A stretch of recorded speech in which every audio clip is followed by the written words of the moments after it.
So, salamat sa pribileheng makapag-share ng Word of God. So, in behalf of our church, happy anniversary po sa inyo. So, salamat po kay Pastor Bobot sa pag-preach ng anniversary. Merong key text, very encouraging, Philippians 2:3-4. So, basahin po natin muli. Then, sana samahan tayo ng Panginoon sa kanyang pangangaral ng mga salita. Pwede nang ilagay mo? Okay. Philippians 2:3-4. So, nandun na po sila. Ito po ang bagong ang Biblia. So, wag ninyong gawin ang anuman sa pagpapaligsahan o pagmamataas, kundi sa kababaan, ituring namang na ang iba ay higit na mabuti kaysa inyong sarili. So, bagamat verse 3 lang po ang binigay, isama na natin yung verse 4. Huwag tingnan ang bawat isa sa inyo ang kanyang sariling kapakanan, kundi ang kapakanan ng iba. Let's pray. Pagpalain niyo po ang 38th Church Anniversary ng Grace Evangelical Church of Mangatarem. Salamat po sa katapatan niyo sa kanila for the past 38 years. Salamat sa paggamit mo sa mga naunang lingkod mo at ganoon din kay Pastor Bobot at kay Sister Girly for the past 23 or 24 years. Salamat din sa mga kapatirang, mga kalalakihan at kababaihan na itinaguyod ang gawain dito. Ito'y gawa ng biyaya. Ito'y gawa ng Banal Espiritu. Ito'y gawa ng Diyos. Kaya sana kayo pong maluwalhati, kayo ang madakila, kayo ang mapapurihan. Dan salamat po na itong gawain ito'y sinusustain ninyo, pinipreserba ninyo, pinagpapatuloy ninyo sa inyong biyaya. Samahan niyo po kami ngayon sa pangangaral ng inyong mga salita. Preaching of the Word of God is the Word of God. Sabi ng aming mga church fathers. Sana matuto po kaming lahat mula sa mga ngaral at bawat makikinig. Bigyan po kami ng mapagpakumbabang puso. Patawad po sa aming mga pagkakasalang naisip, nasalita at nagawa. The whole week na ito. Nawa po ang katubusang ginawa niyo sa krus na aming sinampalatayanan, na aming naging daan ng pagpapawalang sala, ang maging batayan ng aming katuwiran ng Diyos kay Kristo Jesus ngayong umaga.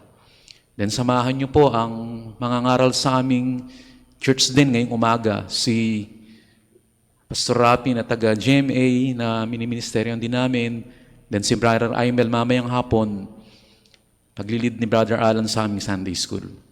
Salamat po, Panginoon, mga bata na nandito, mga dalagat binata, mga senior high, mga nag-aaral sa koleyo, mga nanay at tatay, mga senior na, sana po, makitagpo kami sa inyo sa pamamagitan ng inyong salita. Kung may balakid o hadlang na kabigatan sa puso niya, o may bagay na pinagdadaanan siyang nahihirapan siya, Panginoon, 1 Peter 5:7 ay sabi niyo, cast all your cares upon Him, for He cares for you. Hadlangan ng gawa ng dyablo, bigyan kami ng malinaw na kaisipan sa mga ngaral at makikinig, ipadala ang Espiritu na siya po ang aming maging tagapagturo. Salamat po, Panginoon. Ito pong lahat ay aming samot panalangin. Ang lahat po ay magsabi ng Amen at Amen. So, title po ng message ko, wala nga lang pong PowerPoint. Nasira po kasi yung laptop ko, nagka-virus. Humility, the forgotten virtue. So, yung Philippians 2:3-4, humility, the forgotten virtue. Sa Tagalog, pagpapakumbaba ang kinakaligtaang pag-uugali o katangian. So, by way of introduction, sabi po, Englishin ko muna, tapos tatagalogin ko dahil alam ko naman magagaling kayo sa English, pero gusto po natin na maging simple at maliwanag. It has been affirmed from Scriptures, you can be informed but not convinced. You can be convinced but not convicted. You can be reformed but not transformed. Pero po, by the grace of God, we should be well informed to the gospel truth, convinced and be convicted by the power of God's grace to transform us to Christ-likeness. Sa Tagalog, pakinggan yung mabuti, sinasabi ng Biblia ang mga katotohanan ito. Pwede mong alam ang Biblia, pero hindi ka konbinsido. Pwedeng konbinsido ka, pero hindi ka nito nasusumbatan. Pwede kang tama ang katuruan o reform ang teaching mo, pero hindi ka binabago nito. Pero ito po, sana by the grace of God, sa biyaya ng Panginoon, tayo pong lahat ay sana alam ang katotohanan, informed, konbinsido tayo na ito'y totoo at salita ng Diyos, at masumbatan nito para baguhin tayo nito na ang layunin ay maging wangis ni Kristo Jesus. Sana nakuha niyo po yun. So kung may gusto po ng notes ko, pwedeng iwan ko naman at pwede pong hingin ninyo yung summary. So, ang flow of thought ng Philippians chapter 2 ay imitating Christ's humility, the pattern of Christian life and ministry. Kapag susubaybayan natin ang Philippians chapter 2, binibigyan daan ng Apostol Pablo ang paggaya sa pagpapakumbaba ng Panginoong Kristo. Ito po ang ating padrino o pattern ng buhay, pananampalataya at ministeryo. Kaya salamat po kay Pastor Bobot. Napakagandang topic po nito. Ako din po ay na-challenge na hamon at nanalangin sa Panginoon ng tunay na kahalagaan ng pagpapakumbaba sa buhay pananampalataya. Tinanong si Augustine noong 5th century, Pastor, sabi nung nagtanong, ano po ang pinakamahalaga sa buhay Kristiyano? Anong pag-uugaling mahalaga sa buhay Kristiyano? 3 times na sumagot si Augustine, ang church fathers natin. Sabi niya, una, pagpapakumbaba. Pero sabi niya, inulit niya rin second, pagpapakumbaba. Third, pagpapakumbaba. Ibig sabihin, kung tunay kang Kristiyano, ang dapat makitang ugali mo't ugali ko ay isang taong may pagpapakumbaba sa buhay. Kasi contradiction po siya, kontra siya. Kung sinasabi niyang Kristiyano siya, nasa kaliwang kamay ko, pero napaka-mapagmayabang niya, napaka-mapagmataas niya. Yun po ay counter sa Bibliang ito. Kaya ang ganda, di po ba? Kaya very, very encouraging po ito.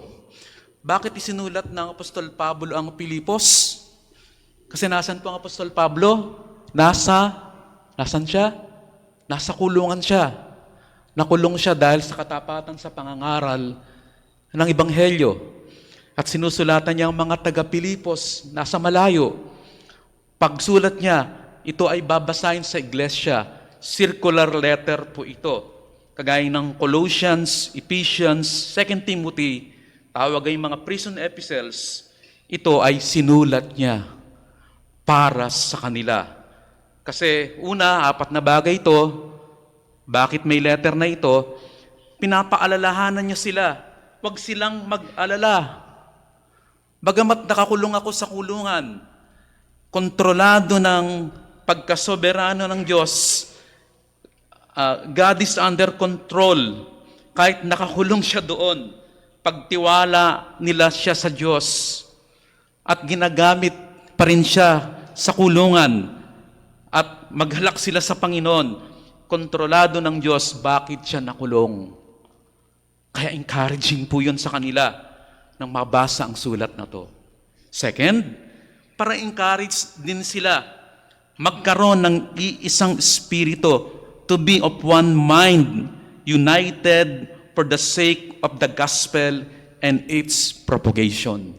At pagbagsak ng kalaban nila, magkaisa kayo mga taga-Pilipos, alang-alang sa Ebanghelyo, para lalong lumaganap ang Ebanghelyo, gamitin kayo at kapahamakan ng inyong mga kalaban sa pananampalataya. So yun ang second reason. And then third reason, ito yung message natin, mga taga-Pilipos, gayahin natin ang pagpapakumbaba ni Kristo Jesus. Kasi ito ang pamumuhay Kristiyano at paglilingkod sa ministeryo, ang true, genuine Christian humility. Yung tekstong pinili po ni Pastor Bobot. Then ikaapat, para pasalamatan din sila. Kasi from his first missionary journey until now, walang tigil ang pagkakaloob ng iglesia ng Pilipos sa kanya. Patuloy na nagbibigay sila ng kaloob para magamit ni Apostol Pablo sa pagmimisyon. Then finally, nasa puso ng Apostol Pablo, kaya niya sinulat ito, mga taga-Pilipos, mga kapatid, bilang lingkod ng Panginoon, bilang apostol, nasa puso ko kayo, pinagpe-pray ko kayo, pinagdarasal ko kayo. So, ang ganda, di po ba? Kaya, mahalaga po ba ang sulat ng Pilipos para sa mga taga-Philippian Christians? Nasa Bible natin. Ano po sagot? Oho, opo. So, yun po yung purpose. Pero, ito yung gusto kong ma-take home na message natin. So matandaan nyo to sana, ito yung pinaka-crux ng message. So, ito yung pinaka-mensahe.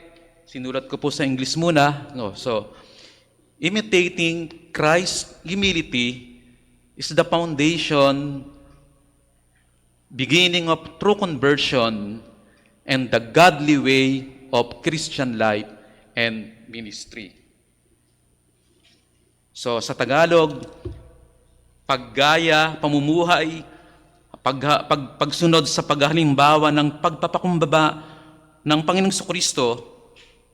Ang pagpapakumbaba po kasi ang simula ng tunay na pagkaligtas, at kapag naging Kristiyano na, ito ang daan ng buhay, pananampalataya at paglilingkod. So maraming sasabihin, ako sa mamarinig niyo, sabi niya, ang dami mang sinabi ni Pastor, ano yung maalala ko? Imitating Christ's humility is the foundation of true conversion and the believer's way of Christian life and ministry. Yun lang ang pinaka-summary. So nako niyo po. So 4 na bagay para ma-elaborate ito. Una, it's daily cultivation. Paano palalagoy natin ang pagpapakumbaba bilang Kristiyano? Pangalawa, ang hadlang o kabaligtaran nito. Ano pong kabaligtaran ng pagpapakumbaba? Opposite of humility, pride. Ikatlong punto, supreme example. Sinong pinakalimbawa? Binasa po kanina sa scripture reading, ang ating Panginoong Hesus. Then ika-4, it's encouragement. Bakit kailangan nating patuloy magpakumbaba? Then summary and conclusion. Humility, the forgotten virtue, its daily cultivation, its hindrances, its supreme example, its encouragement. So sana hindi kayo ma-lost track sa pakikinig. So una po muna, its daily cultivation. Tignan ang talata, Philippians 2, 3 to 4. Philippians 2, 3 to 4. So sabi po ng Apostol Pablo, ESB nga lang po itong nadala ko, Philippians 2 verse 3. Doing nothing through faction, through vain glory, what should be refused? Yun ang una. Nothing from selfishness or contentiousness. Tatlong tanong po kasi dun sa daily cultivation. What should be refused? Nothing from selfishness or contentiousness. Then pangalawang tanong, what should we retain? Yung humility of mind. And then question number 3, what should we regard? What should we regard?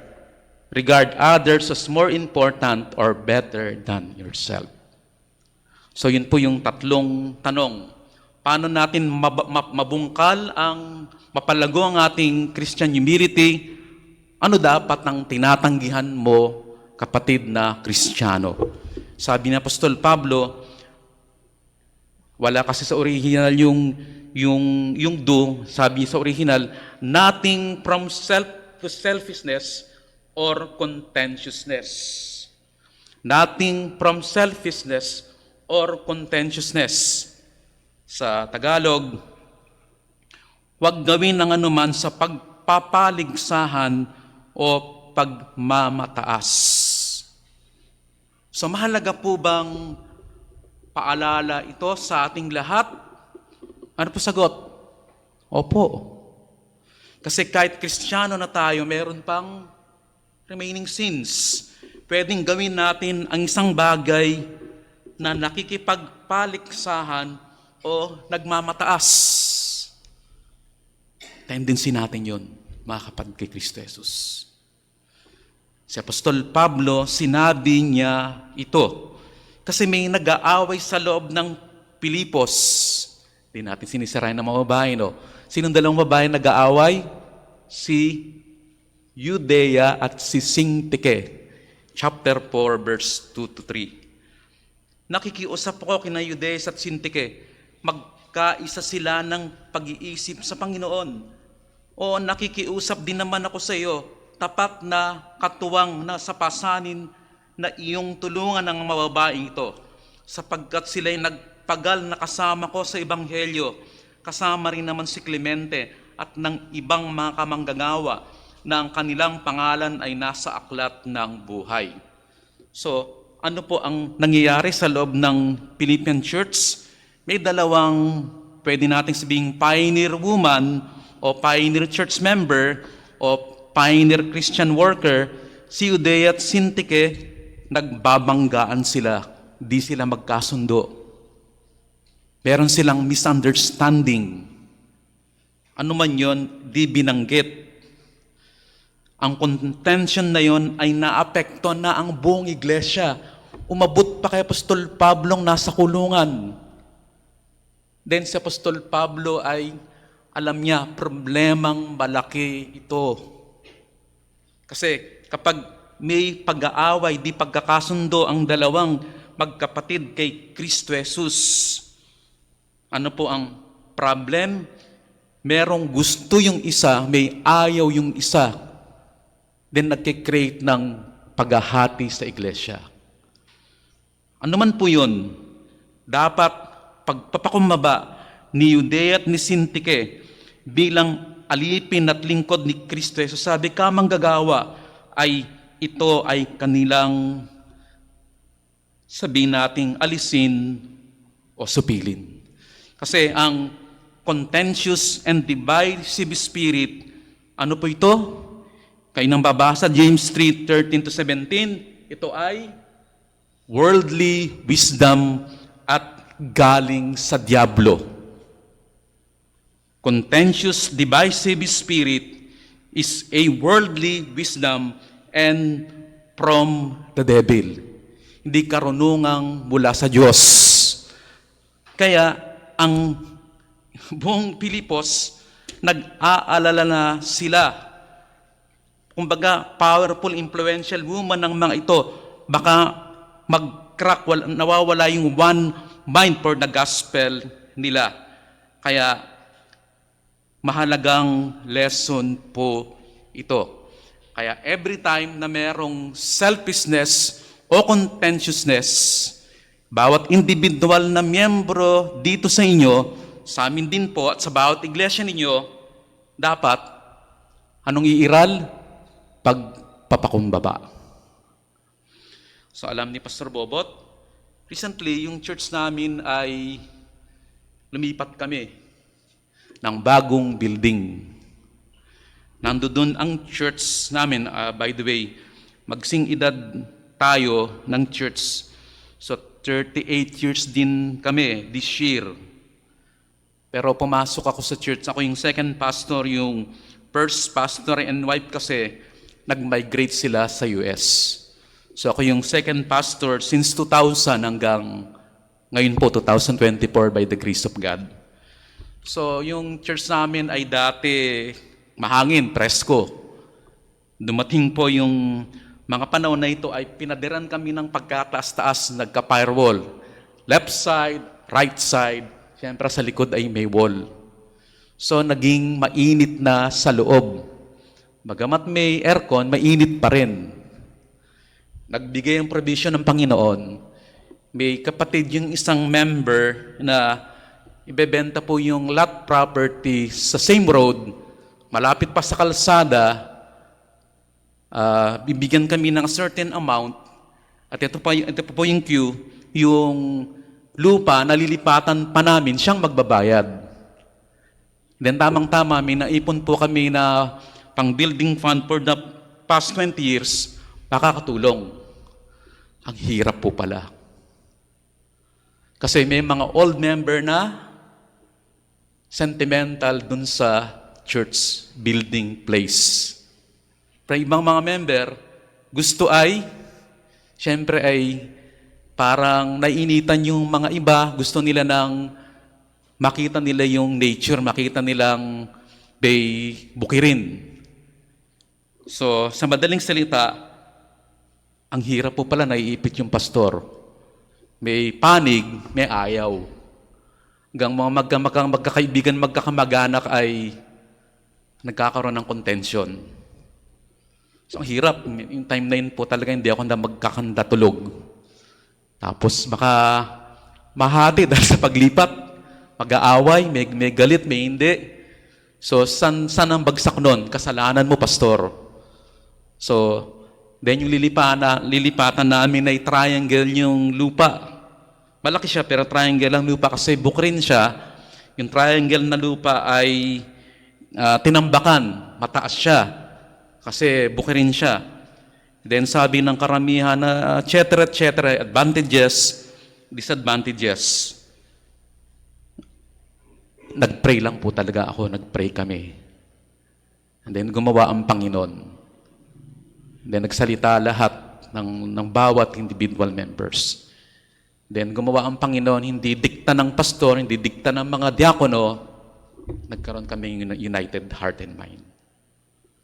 Hanggang napapayag namin yung mga old members na may sentimental value dun sa old church, nagkaroon po kami ng one mind and heart. Hanggang naitayo po, in January, nandoon kami.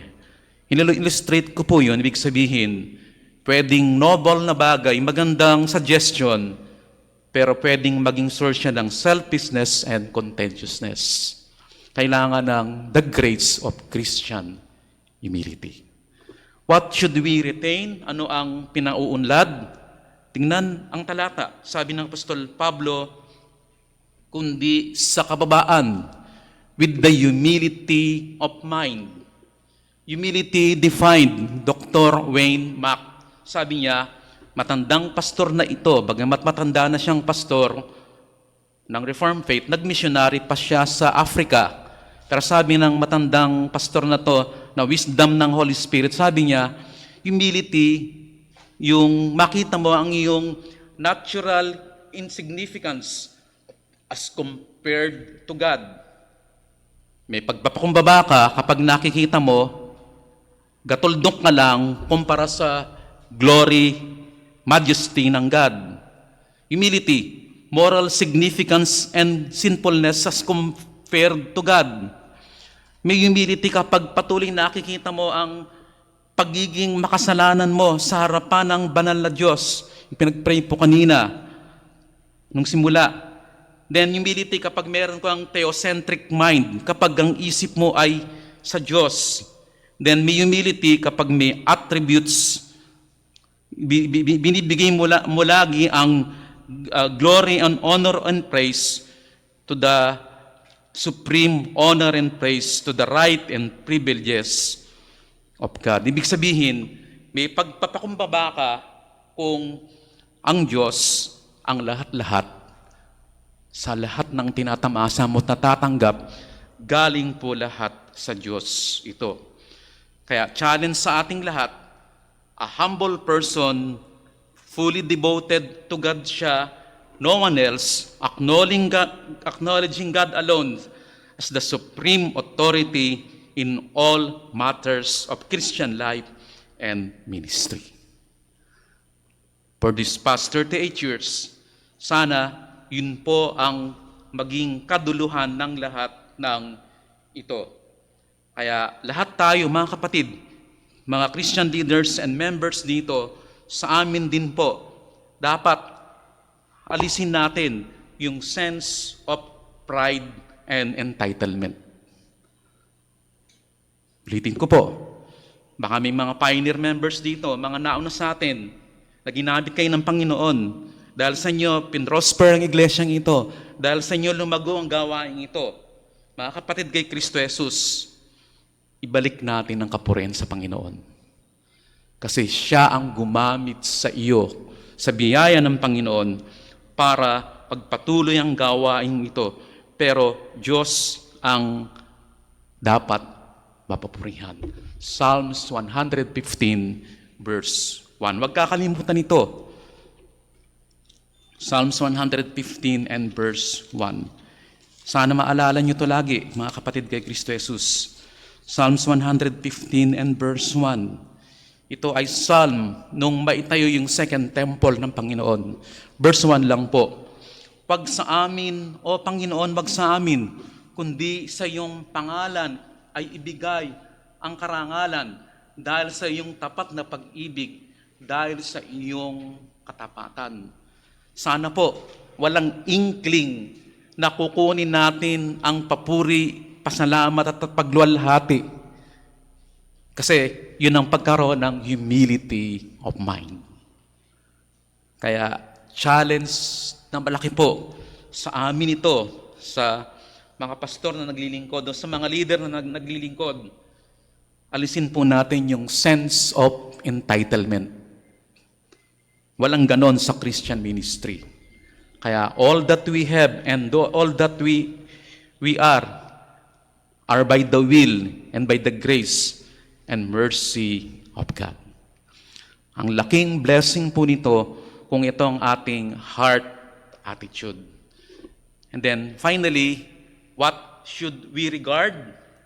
Sabi ng Apostol Pablo, regard others as more important than yourselves. Kung may pagpapakumbaba tayo, sino ang mas mahalaga? Sino mas mahalaga?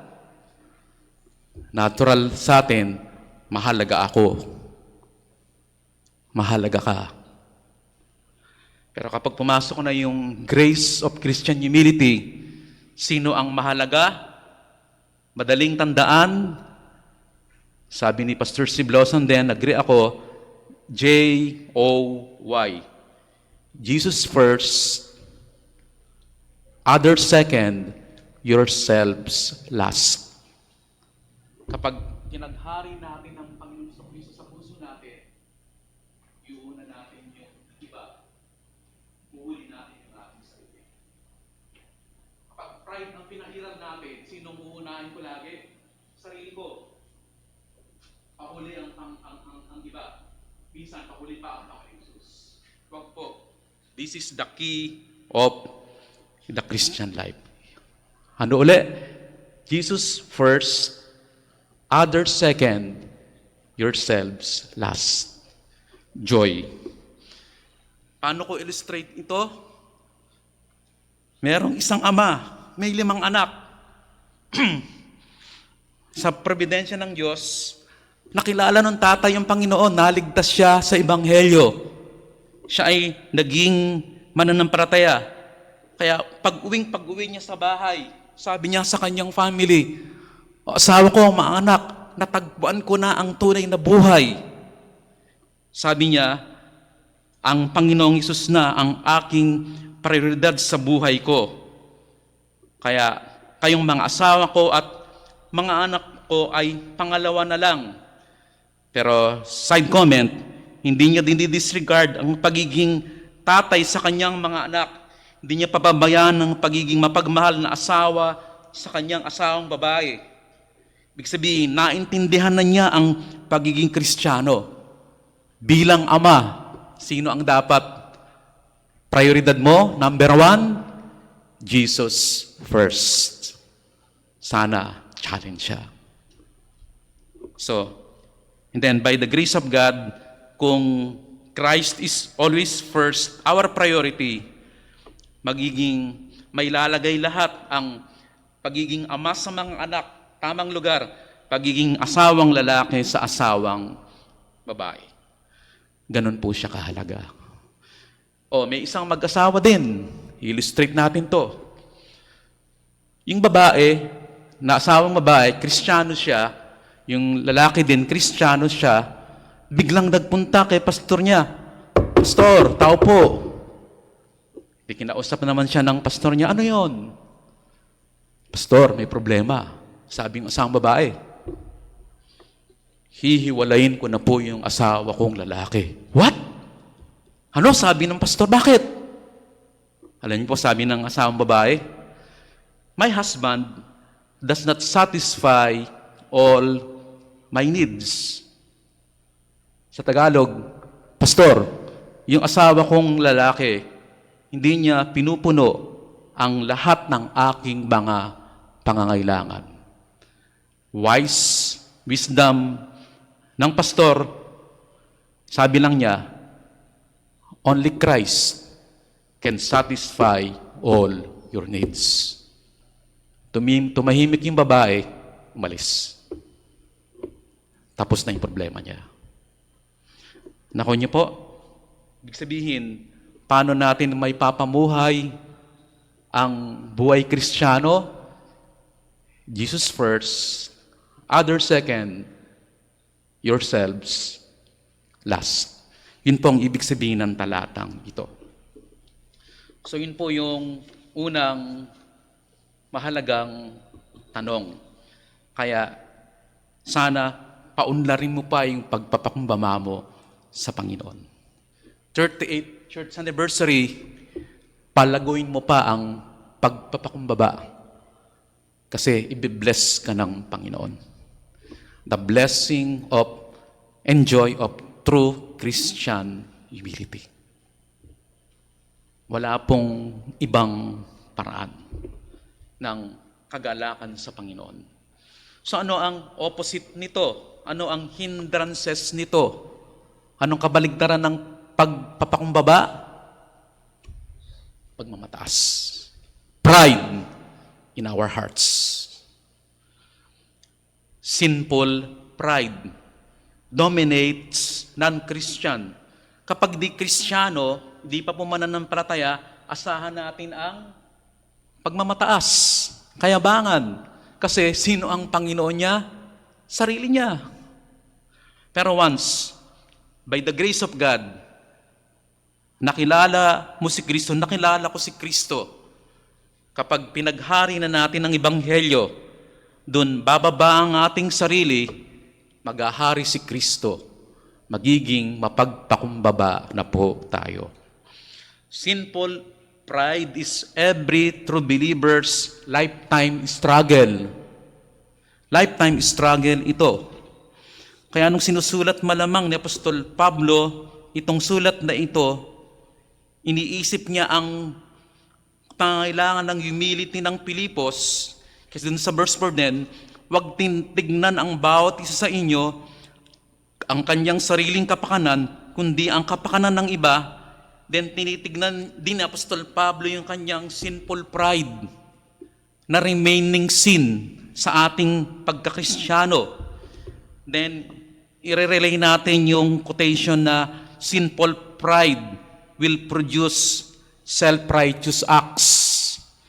Ang makasariling pagmamataas, makasalanan ng pagmamataas, nagbubunga ng pagiging sariling pagmamatuwid sa kanyang pag-uugali. Kapag may taong sobrang yabang niya, anong pinagmamalaki niya? Mga gawa niya, kundi dahil sa akin. Sabi ni King Nebuchadnezzar, ako ang nagpatayo ng Babylonian, yung hanging garden sa Daniel chapter 4. Kundi dahil sa akin, walang hanging garden na ito hanggang i-humble down siya ng Panginoon.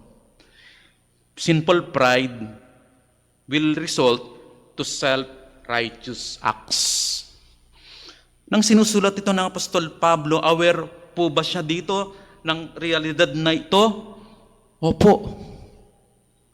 Kaya dito sa Philippians chapter 3, sasabihin niya yung dati niyang kalagayan bago pa siya maging Kristiyano. Ano po ba ang Apostol Pablo bago siya maging Kristiyano? Siya ay, sa Philippians chapter 3, verse 2 to 11, babasahin ko lang po para makita natin. Philippians 3, 2 to 4 lang, 5 lang babasahin ko. Mag-ingat kayo sa mga aso, ibig sabihin mga false teacher. Mag-ingat kayo sa mga masasamang mga manggagawa. Mag-ingat kayo sa mga hindi totoong pagtutuli. Sapagkat tayo, mga tunay na Kristiyano, tunay na iglesia, ang sumasamba sa Espiritu, nagmamapuri kay Kristo Jesus, glorying in Christ, ito po yung true humility.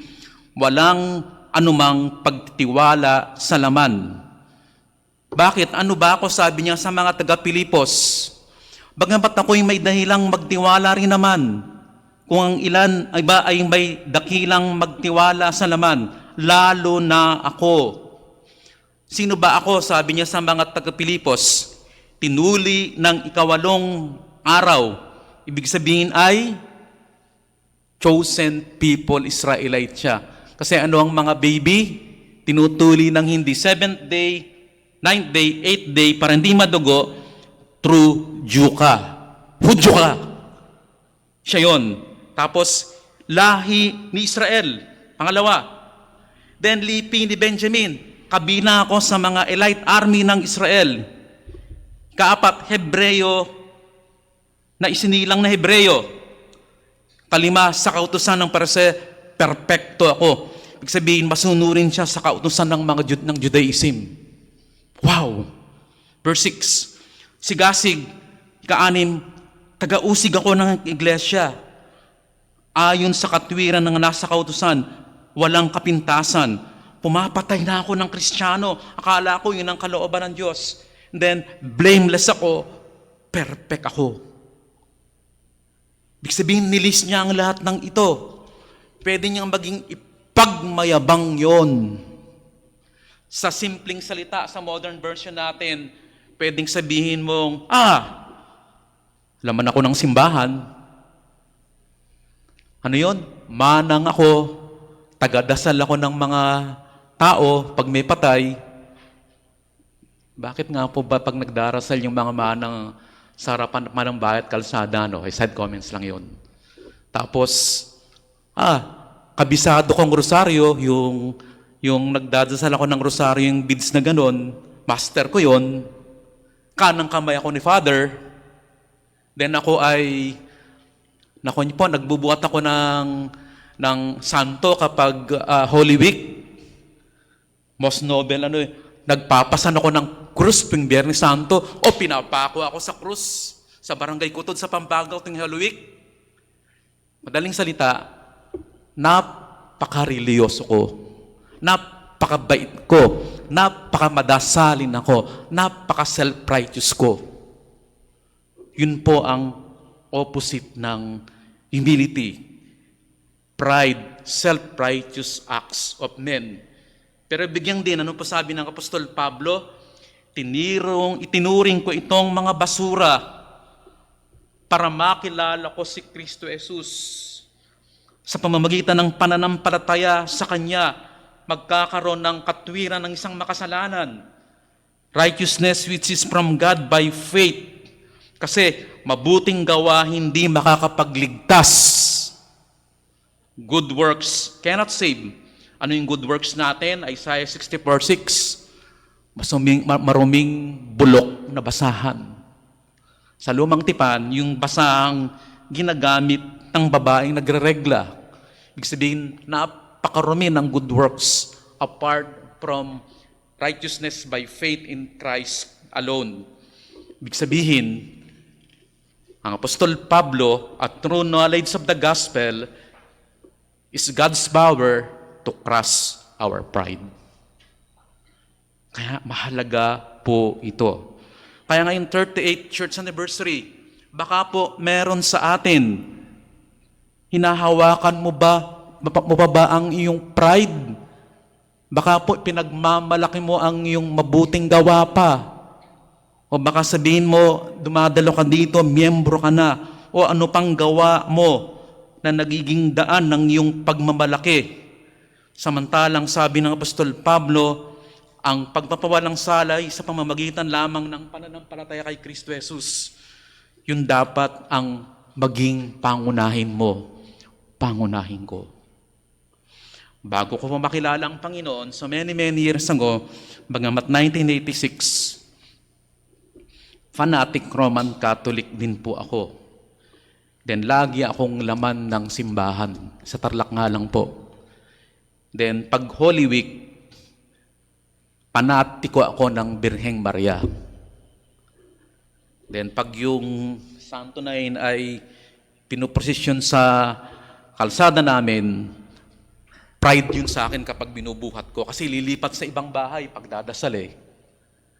Pero grace ng Panginoon, mind you, naisip ko, o nga no, ba't tuwing Holy Week, nagpapenitensya sila, nagtitika sila, nagsasacrifice sila. Ba't hindi ko basahin ng Biblia? Kasi mga ate ko, mga fanatic sa Roman Catholicism, ang dami naming Bible, basahin ko nga.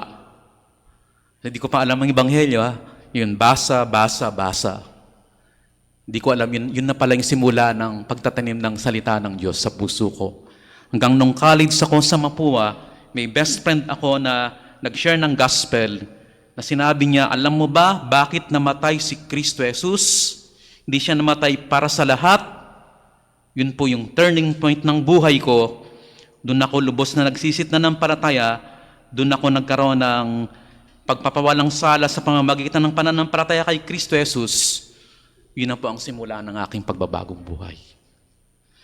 Nakuha niyo po, ibig sabihin, yun ang mahalaga sa iglesia. Martin Luther, pagpapawalang sala sa pamamagitan ng pananampalataya, ang isang pagbagsak o tumatayong katuruan ng iglesia. Kaya hinahamon ka ng Panginoon ngayong umaga. Ikaw ba talaga ay nagsisi na ng lubos tungo sa kaligtasan at nanampalataya sa Ebanghelyo na naging daan ng iyong kaligtasan? Pinagpe-pray kayo ng mga magulang nyo, mga bata. Ano man ang edad nyo ngayon. Pero hanggang prayer lang kami at ma-share sa inyo yung gospel.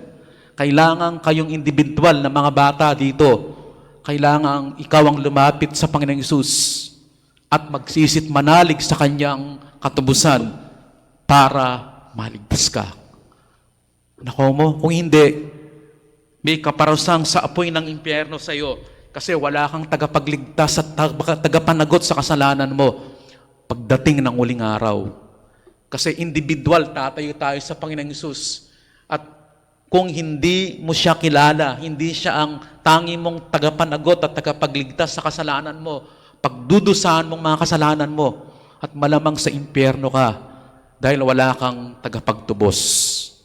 So sana, reminder sa iyo ito ngayong 38th church anniversary po na ito. Kaya mahalaga po ito. Then tayong mga Kristiyano na, dagdag ko po, let us check our motives every time we do good works. Bakit ka naglilingkod sa iglesyang ito? Bakit ka nagmiministeryo? Bakit mo faithful na ginagawa ang gawaing pang-Panginoon? Bakit ka nagkakaloob sa kaloob na gawaing pang-Panginoon? Ano yung motive ng heart mo? Sana we do good to others, we help, have pity on others, be merciful to others, be giving to the work of the Lord dahil sa kabutihan ng Diyos, kahabagan ng Diyos, biyaya ng Diyos, dahil kay Kristo Jesus.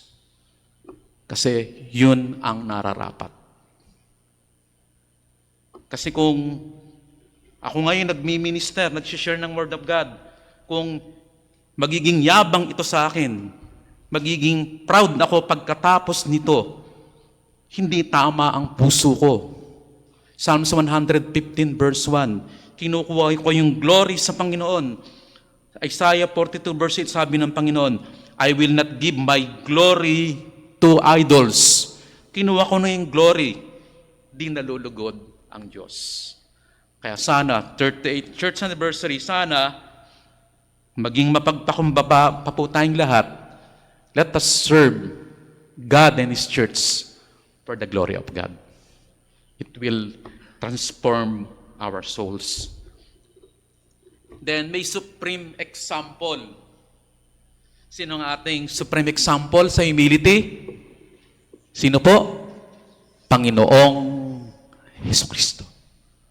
Kasi baka may magsabi sa atin dito na, mga kapatid, sobra ng sakripisyo ko. Ang dami ko nang pinaglingkod sa iglesia. Then yung iba pa na pagod na ako, sawang-sawa na ako, kayo naman. No. Not right heart, not a right heart attitude. Kasi, ang answer natin, we cannot outgive, outserve, outminister, serving God in the kingdom. Hindi sosobra ang paglilingkod, sosobra ang pagbibigay, hindi sumosobra ang pagsasakripisyo sa kaharian ng Diyos. Kasi ang Panginoong Jesucristo, binigay niya ang buhay niya para iligtas ka. Para iligtas ako. Even if we would give our all, hindi yan mababayaran ng kasalanan mo at kasalanan kong pinaggagawa. Ang contribution natin sa kaligtasan natin ay pagiging makasalanan. Yung buhay at kamatayan lang ni Kristo Jesus ang dahilan bakit tayo ligtas at naglilingkod. Walang sense of entitlement ang mga nagtuturo sa harapan na para bang dakila sila at sikat. Actually, kabaligtaran pa po. Walang Christian leader na dispensable. Indispensable kaming lahat. We come and we go. Kung ipaprosper ng Panginoon ng gawain, maglalagay siya ng kapalit. Sana kasing tapat, kasing faithful ng mga tagapaglingkod niya. Pero hawak pa rin ng Panginoon. All is dependent on the grace and mercy of God. At Christ's humility ang ating imitation in living and serving God in the kingdom. Ganun po siya kahalaga. Kasi anong ginawa ng Panginoong Jesucristo? Binasa na po kanina yung Philippians 2:5-11, di na natin babasahin. Nagpasakop siya sa Ama. Naging lingkod natin siya. Nagsakripisyo siya para sa iyo, para sa akin, para maligtas. Nagpasakop siya sa Ama. Hindi kalooban ko ang matupod sa Gethsemane prayer niya, kundi kalooban ko, Ama, iinumin ko ang saro ng pagdurusang ito. Hinugasan niya ang paa ng mga alagad, pati paa ni Judas Iscariote. At the last moment, gusto niya magpakumbaba si Judas. John 13. Pero sabi niya, servant ninyo ako. Lingkod ako ninyo. Then sinakripisyo niya yung buhay niya para sa atin pong kaligtasan. Kaya kung may inkling na pagmamalaki o pagmamalabis sa atin, na pwede kong sabihin, napaka-faithful ko, napakarami ko ng sakripisyo sa Panginoon at gawain ng Panginoon. Then, nauna ako sa lahat. Hindi po. Ito yung challenge na talata. Luke 17 verse 10. Kaya ano sabi ng Panginoon? Alisin ninyo sa ulo ninyo ang kayabangan sa paglilingkod. Luke 17 verse 10. Sa atin pong lahat ang talatang ito. Gayon naman kayo, kapag nagawa na ninyong lahat ang mga bagay na iniutos sa inyo, inyong sabihin, kami aliping walang kabuluhan, Ginawa lamang namin ang aming katungkulan. We are but unworthy servants of God. Very sobering po ito sa akin, sa aming mga naglilingkod. We are but unworthy servants. Kaya no sense of entitlement. Kaya nakakapangilabot kung may isang naglilingkod ng Panginoon na sinasabing Christian leader siya, parang tingin niya sa sarili, napakataas niya sa lahat, lalo sa mga pinaglilingkuran sa iglesia. Hindi po nararapat. Kaya si James and John, nakiusap ang nanay nila, Lord, pwede ba pag-upo mo sa kalwalatian, sa kanan, uupo si James and John? Sino nakiusap? Yung nanay. Kasi nang iniisip nila, political, messianic king si Christ at political kingdom ang itatayo niya. Sagot lang ng Panginoon, hindi sa akin ang karapatan kung sinong uupo sa kanan, pero ito ang prinsipyo ng aking kingdom. If you want to serve me and the kingdom and His church, serving God and the kingdom, be willing to be the last. Gusto mong maglingkod ka, maging pahuli ka. Wag ikaw yung bigay sa iyo yung pinaka-the best. Nako niyo po, yung mga pariseo, pagkainan, gusto nila yung pangunahing upuan. Sabi ng Panginoon, kapag inimbitahan ka, wag kang upo sa pangunahing upuan, punta ka sa pinakasulok. Yun ang tunay na servant ng Panginoon. May others see in us true, humble character, willing to get hurt, willing to suffer pain, willing to suffer loss, willing to get the hard knocks of life. Kung gusto mong maglingkod at sinasabi mong Kristiyano ka, handa po dapat tayong masaktan. Handa tayong magdusa. Handa tayong makaramdam ng pain. Handa tayong makaramdam ng loss. Handa tayong mawalan. For the sake of Christ and the gospel. Hard-earned lesson po ito. Kaya binigay ko itong diagram na to kasi summary ito ng what does the church do. Nakuha niyo po, tatlong ginagawa lagi natin every week. Pagsamba, pag-ibanghelyo sa mga di mananampalataya, pagmimisyon, o pwedeng pagpapalaganap ng paturuan ng reformasyon, at ano yung katlo? Enrich, yung pangangalaga sa mga kapatid sa loob ng iglesia. Kasi tatlo ang minimaintain ng tunay na iglesia: katapatan sa katuruan, kabanalan ng buhay, at pagkakaisa ng Espiritu. Kaya merong pasimula na believers baptism, din ang pagpasok ng pagiging miyembro ng iglesia, at pananatili sa loob ng iglesia sa pamamagitan ng nurture, pastoral care, protection, care, and feeding, even corrective church discipline of the church. Sabihin, ang mga miyembrong kabahagi ng iglesia formally, pinapamuhay po natin ng living one another principle of the Christian life. Ibig sabihin, ang pagpapakumbabang ito, nakakayahang mula sa Diyos, na ibibigay niya sa bawat Kristiyano na kabahagi ng iglesia niya, ito po ang pinaka-prinsipyo. Nakuha po ba natin?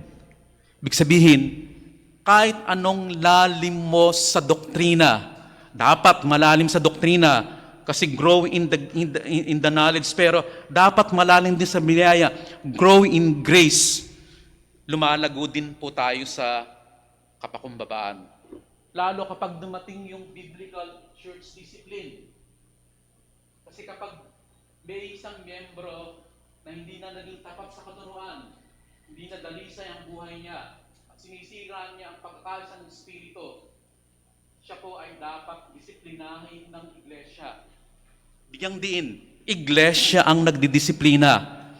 Hindi isang pastor, hindi grupo ng mga leader, buong iglesia. Kaya maingat na ginagawa ito. Meron talagang principle and in fact na kasalanan. And then hindi siya birong kasalanan. Ito ay unrepentant sin. Ito ay big sin, scandalous sin. Ito ay kasalanang sumisira sa pangalan ng iglesia. Tinadaanan na rin po niyo siguro ito through pastor sa amin din po. Pag biblical church discipline, ako po talaga ay sinisikmura, hindi nakakakain, hindi nagkakandatulog. Kasi isang kaluluwa ang ididisiplina para to redeem them, to bring them back, to make them see their sin. Diyos lang po ang nagpapakita ng pagkamakasalanan ng isang tao. Kaya po, maingat na proseso ito, mahaba, puno ng panalangin, puno ng pag-uusap, involve ang buong church. Until finally, after so many years maybe, kapag apostate talaga siya, heretiko siya, impenitent, dun po siya dinidisiplina, dun po siya tinitiwalag. All done with the heart of humility.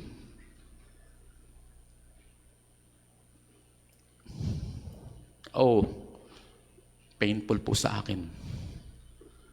Maraming mga miyembro din sa amin ng disiplina.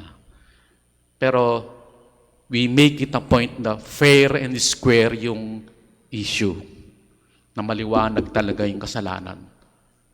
At talagang ayaw magsisi ng kapatid. Then, experience ko po na, kaya pala Matthew 18:15 to 20, kapag magkasala ang kapatid mo, kapag nagkasala, puntahan mo mag-isa, pag nagsisi, tapos na. Kapag ayaw magsisi, magsama ka ng dalawa. Kapag nagsisi, tapos na. Kapag ayaw magsisi, dun mo dalhin sa church. Then ang church, lahat po ay personally involved from the beginning of the discipline till the middle, till the end of the discipline. Then ang conscience ng church ang magkikerry ng discipline. Kasi the church discipline is the conscience of the church. Kung sa human court, merong lower court, may court of appeal, may Supreme Court. Kaya hindi ka basta-basta pagdidisiplina ng isang miyembro, basta-basta. Kasama po ang pag-ibig ng Panginoon, laging humility. Kaya anong verse ng Apostol Pedro? Love covers over, 1 Peter 4:8, love covers over a multitude of sins.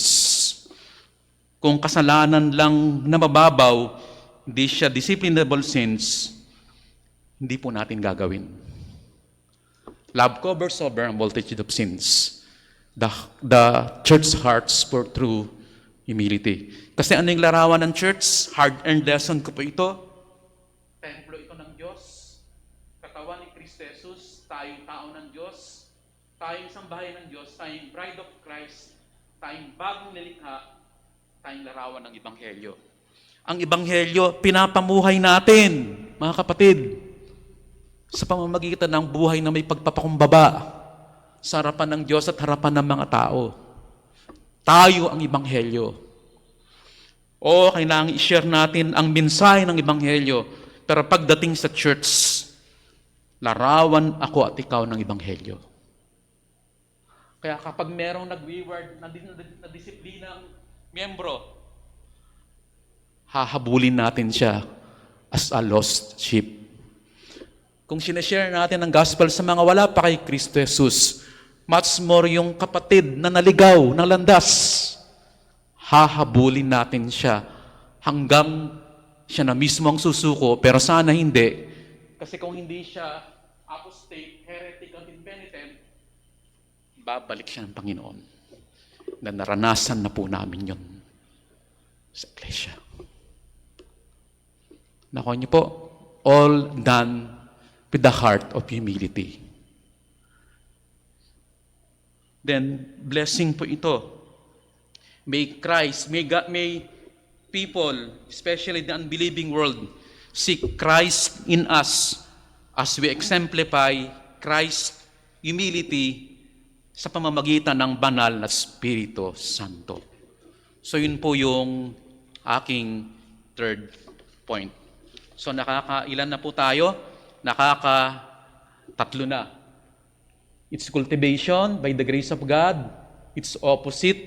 Anong opposite ng humility? Pride. It's supreme example. Panginoong Hesus, pinapamuhay lalo sa loob ng iglesia. Then finally, it's encouragement. Kailangan po ba tayo talaga magpakumbaba? Bilang Kristiyano na? Sagot. Opo. Sa tatlong bagay, ito ang pasimula ng true conversion at afterwards, ito rin ang buhay ng pagiging Kristiyano. Kasi nung simula ng sermon sa mundok, blessed are the poor in the spirit, for theirs is the kingdom of heaven. Sabihin yun ang pinto ng pinagsisimula ng kaharian ng Diyos. Yun din ang magiging lifestyle ng Kristiyano na yon as she grows in the faith through many years to come. Kaya a true Christian man and woman equals a humble Christian man and woman by the grace of God. Then, ito yung blessing ng pagiging Kristiyano. Kung hindi tayo kinikilala, kung hindi kayo na-acknowledge na sa ginawa mo sa paglilingkod, kung minsan ay saktan ka ng iba, ngayon kung parang tinatapakan yung pride mo, ngayon kung hindi ka pansinin. Alam ng Panginoon. Alam po ng Panginoon. Kasi Christ's heart is tender. He's, near to the broken-hearted. Kaya ang Christian humility is a richer grace. Kaya Augustine, Pastor, ano po ang pagiging Kristiyano? Mapagpakumbaba siya.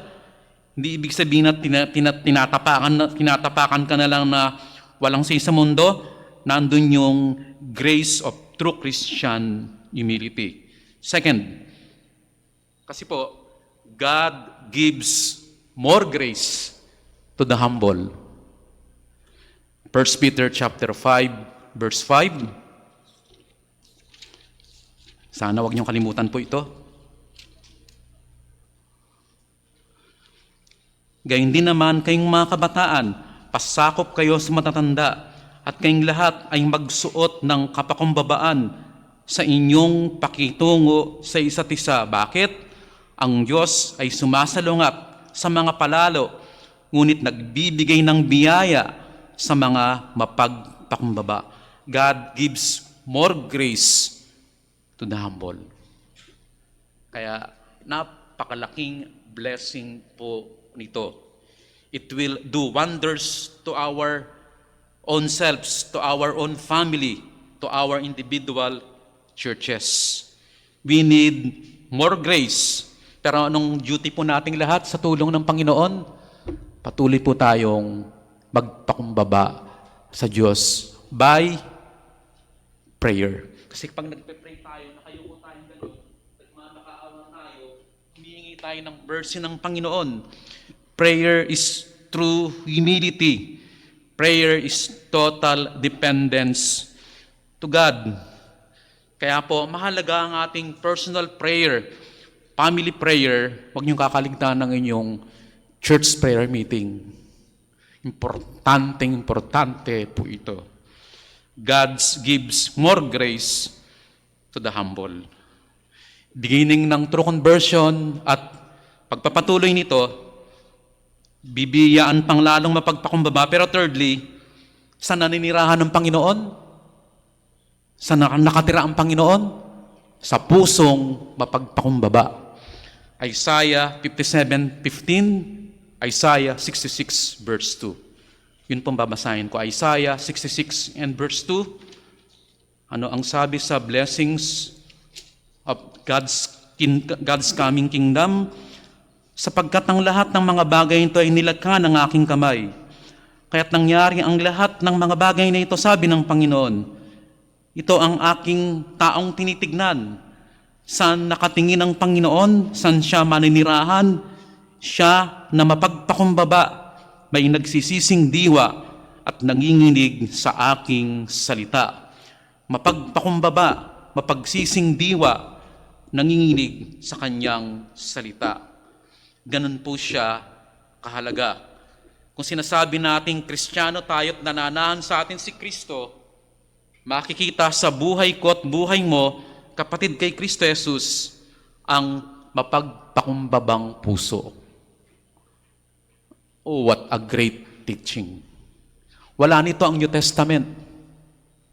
Nung sinusulat ni Apostol Pablo ito, ang mga Greeks and Romans, too prideful, to exalting themselves. Kaya pag silang ng mga baby nilang may depekto, may pingas ang tenga, baluktot ang paa, o merong something na ibang itsura, tinatapon ng mga Romans sa kalsada. Mga baby, anong ginagawa ng mga Kristiyano? Kinukuha nila yung mga baby na yon, inaalagaan po nila, pinapalaki nilang bilang kanila. Kasi anong mind ng mga Kristiyano? Created in the image of God dito. Itong mga Romans na ito, gusto lang nila malalakas, magagandang itsura, mga pogi, mga magagandang bata, papatay nila basta-basta ang sino mang taong ayaw nila. Once na maging Kristiyano ka, humility will turn your hearts to become a truly humble person. Kaya dito pa lang, ginamit sa New Testament ang word na true Christian humility, and it transforms the whole wide world hanggang umabot sa atin. Sa dulo ng 2 Timothy, humility ng Apostle Paul. 2 Timothy chapter 4, verse 10. Pagkatapos niyang maglingkod ng matagal, last letter niya po ito. Sabi niya, 2 Timothy chapter 4, verse 13, sabi niya kay Timothy na magiging right hand man niya, ang balabal na aking iniwan sa Troas kay Carpo, ang iyong dalhin pagparito mo, at ang mga aklat, lalong-lalo na ang mga pergamino. Remember, last will and testament niya ito, after 2 Timothy, pupugutan na siya ng ulo sa Roman road sa Appian Way. Pero sabi niya, dalhin mo dito ang balabal ko at ang mga aklat, lalo ang mga pergamino. That speaks much. After long serving faithfully in the ministry ng Apostle Paul, eto lang meron niya. Isang balabal, isang pergamino. Hindi po siya nagpayaman. Hindi naman siya in-acknowledge ng Christian church ng time na to. Then tapos na siya. Kaya sabi ni John Calvin, after you have preached the gospel to others, be no more. John Calvin po yun. Ibig sabihin, walang sense of entitlement sa ating lahat. Bagamat kami mga pastor, tinawag kami dahil in-affirm kami ng iglesia ng Panginoon, naglilingkod po kami dahil sa biyaya, habag at tulong at lakas ng Panginoon. Dadating ang punto, manghihina kami, mawawala kami, lilipas kami. And another na naman papalit kung loloobin ng Panginoon. Pag lang kaming madisqualified, kung abutin kami ng biblical church discipline, madisqualified kami, paintulot ng Panginoon, bababa kami. Papakumbaba dapat ang pastor. Kasi subject din siya sa church discipline. Walang nagro-rule sa atin, otoridad ng Word of God para makita natin ganon kahalaga ang virtue na ito. Naku po natin. Kaya yung encouragement pa ikaapat, mahalaga po ito. Beginning of true conversion, God gives more grace to the humble. God dwells in the heart of a truly humble person. Pero finally, kung true believer tayo, i-humble tayo ng Panginoon, i-discipline tayo ng Panginoon. Hebrews 12, verse 5 to 13. Kaya yun ang sobrang blessing ng pagiging Kristiyano. Kung dumating sa Panginoong wayward ako, o naging wayward ka, lumayo ka sa Panginoon, didisiplinahin po tayo ng Panginoon. Either way, by direct discipline o biblical church discipline. At kung kanya tayo, manunumbalik tayo. Dahil yun ang key. Magpapakumbaba po talaga yung Kristiyano kapag dinisiplina siya ng Diyos. Conclusion, okay lang po ba? Patapos na? Conclusion, sana mahalaga ito. Kasama po ako, tayong lahat, humble ourselves under the mighty hand of God. He will lift us up in due time. Magpakumbaba tayo sa harapan ng Panginoon, sa kanyang kamay, at kanya tayong itataas. Then sana, memorable ito, maalala natin ang church anniversary ito, ano ang teksto ng Panginoon. Sana wag nating kalilimutan, Philippians 2:3, wag ninyong gawin ang anuman sa pagpapaligsahan o pagmamataas, kundi sa kababaan, ituring na ang iba ay higit na mabuti kaysa inyong sarili. Salamat po, Panginoon, sa umagang ito. Salamat po sa pribileyo na share din po uli ako ng Word of God dito sa yung very, very, very precious people dito sa Grace Evangelical Church of Mga Tarim. Salamat po at sinustain niyo sila for this past 38 years. All because of the grace and mercy, loving kindness and goodness of God in Christ Jesus towards those who believe. Salamat po. Sana may natutunan kami at natandaan. Sana mangusap po kayo na humility. The grace of Christian humility. Ito ang napakahalaga na patuloy na huwag naming kalilimutan na bungkalin araw-araw ito, palaguin namin ito. Labanan namin ang kayabangan na laging maalala na ang aming supreme example ng humility, ang Panginoong Jesucristo. At encouragement lagi, na dapat ginagawa namin ito dahil ito ang ebidensya na nasa amin si Kristo sa aming puso. Dahil kung magpapakumbaba po kami patuloy, bibiyayaan ninyo kami.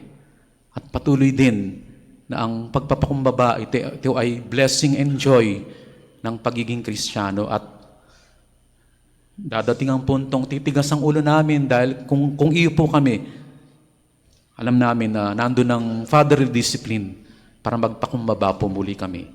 Salamat po. To Him be the glory forever and ever. In Christ Jesus our Lord. Salamat po sa pribileyo. It is a great blessing. Makasama.